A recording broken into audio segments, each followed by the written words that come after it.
بسم الله الرحمن الرحيم. Imaan did something else as significant, if not more. You see, yesterday they were shackled by all types of fears. And I read a beautiful statement recently. It's all the success you want is on the other side of fear. So you yourselves, others, you're stuck in an unhappy job because of fear. You're stuck in a bad situation because of fear. Fear is what holds people back. And when there's no fear of Allah in the heart, Allah fills it with the fear of everything else. Remember that. If the heart is not filled with the fear of Allah, Allah fills it with the fear of everything else. So you're afraid of sickness, so you take insurance, and you become afraid of losing your job, you take job security insurance, and you're afraid of your mortgage. You know, so do you understand me? It's a life. You wake up fear. And then superstitions come, you walk under a ladder, oh my God, what happened? I walked under a ladder, let's walk a few times this way. Do you get me? That was their lives. A life filled with fear and superstitions and shackled by false gods and false ideas. And Imaan came and released them from it all. And they became what I call superhumans. Like you look at the Sahaba and the challenges they faced and the obstacles they conquered, a normal human can't do it. Should I give you some examples? Here, I'll give you one. This is the Battle of Mu'tah. And the Prophet ﷺ has sent these people. The first way, Zayd ibn Haritha and Ja'far ibn Abi Talib and Abdullah ibn Rawaha. Instructions: listen, Zayd is in charge. If he falls, Ja'far will take the reins. If Ja'far falls, Abdullah ibn Rawaha will take the reins. If Abdullah ibn Rawaha falls, then choose a leader from yourselves. War is a scary concept. Allah save one and all, Ya Rabbi. Now, war, if two equals are fighting, is problematic. Now, these Muslims were sent to odds you cannot imagine.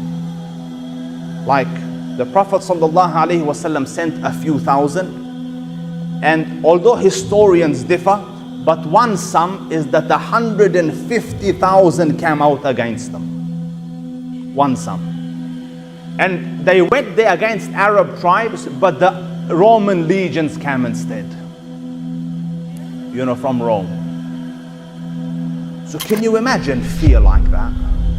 Like, imagine you're surrounded by 10 people in a dark alley. It's a problem. But these people are facing like unsurmountable odds. And you would think they would go pale, nervous, shake, worry, panic.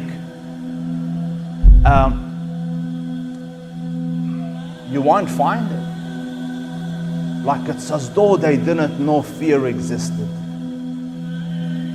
This is the second commander, Ja'far ibn Abi Talib. So the first one, Zayd, fell.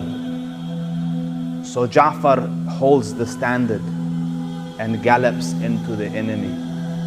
And then he thinks in difficulty the horse might run back. So he jumped off and hamstrung the horse. And then this is heard on battlefield, him saying, يا حبذا الجنة واقترابها طيبة وبارد شرابها والروم روم قد دنا عذابها كافرة بعيدة أنصابها.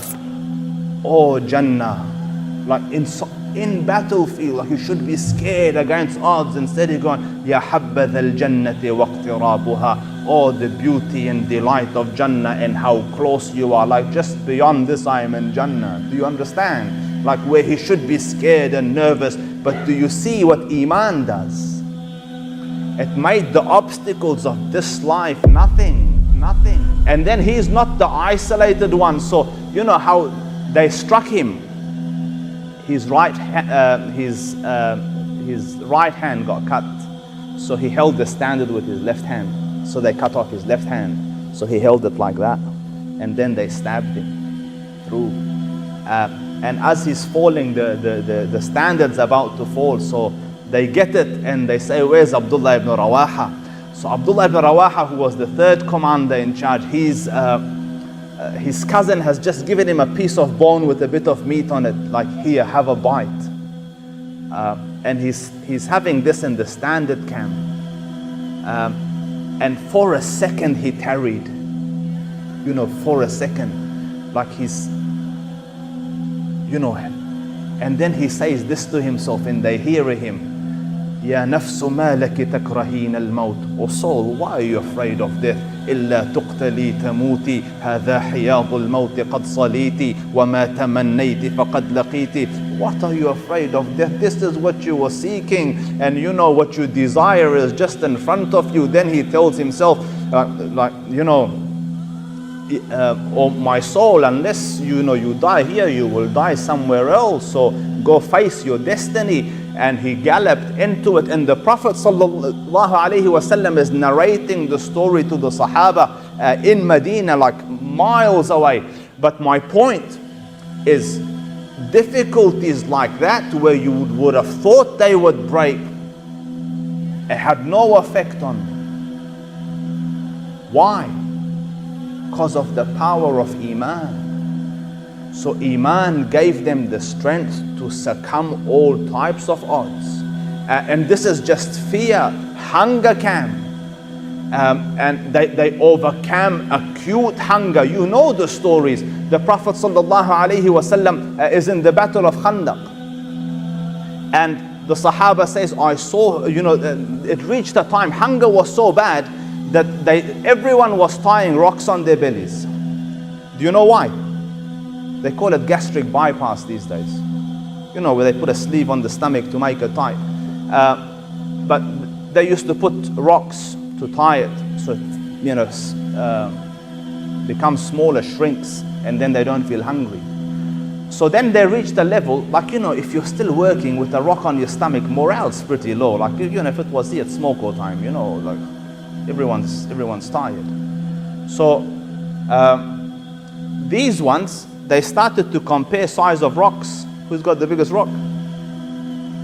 And they looked at the Prophet ﷺ, 3 rocks on his blessed stomach, because he's that hungry. Yet they're still working. And not only that, you hear this in the ranks, like in the Muslim ranks. Allahumma lawla anta mahtadayna ولا تصدقنا ولا صلينا فأنزل اللهم السكينة علينا وثبت أقدامنا إن لقينا. Oh Allah, if it wasn't for you, we wouldn't have been guided, we wouldn't know salah and we wouldn't know zakah. So make our feet firm when we meet our enemy, and support us and strengthen us. Morale is high. But what's their secret? Because it's not food, nor is it equipment, nor is it situation, like they're not in a cinema, you know, and not a small army. At this stage, Muslims of 1,400 fighting men, 10,000 plus have come against them. You know, annihilation. And in those days, they would come and attack your house and take your women and children, and your boys would be their slaves and your women would be their toys. Those days.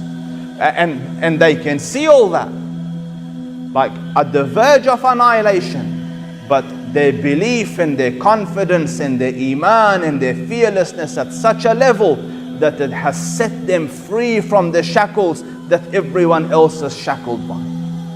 So the second outcome of Iman is that it sets you free from the chains that shackles all the rest of humankind.